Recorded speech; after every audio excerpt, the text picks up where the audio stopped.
Phillies hosting the D-backs. The Phillies are minus 162 on the money line. The D-backs are plus 136. The over-under is at 7.5 runs. The D-backs getting a run and a half on the run line are minus 156, meaning if you bet them that way, they win this game outright, you win. They lose by 1, you win.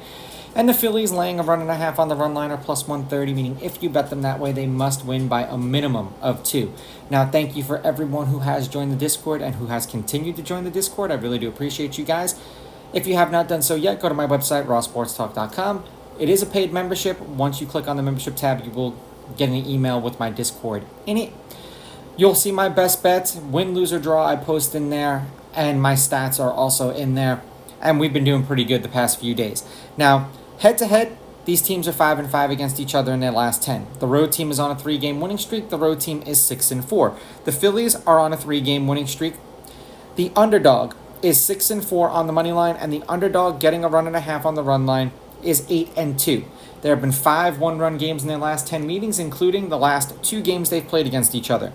The over is 6-2, and the over 7.5 runs is 8-2 in their last 10. Gallen pitched once against the Phillies this year. 5 2/3, 2 runs, 2 earned. They lost 6-5 in 10. He struck out 3. That was in Philadelphia. They are 4-1 in his last 5 starts. He's got an ERA of 2, averaging 5 2/3 innings pitched and 5.8 strikeouts per game in those games. And the under is 3-2 in his last 5 starts. The under has hit in his last 3 starts. In his last 3 starts against the Phillies specifically, he averages 4 2/3 innings pitched, 4.7 hits, 2.7 runs, 2 of which were earned, 4 strikeouts, 1.3 walks, 0.7 home runs, and 84.7 pitches. And the D-backs are 1-2 in those games, and the over hit in all 3 of those games. Now, in his postseason this year, the D-backs are 2-0.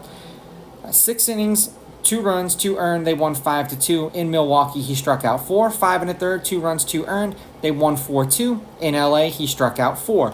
Now, for Wheeler, the Phillies are 3-2 in his last 5 starts. He's got an ERA of 1.6, averaging 6 innings pitched and 6.8 strikeouts per game in those games. And the under is 3-2 in his last 5 starts as well. He has pitched twice against the D-backs this year. 6 innings, 4 runs, 3 of which were earned. They lost 6-3. He struck out 3.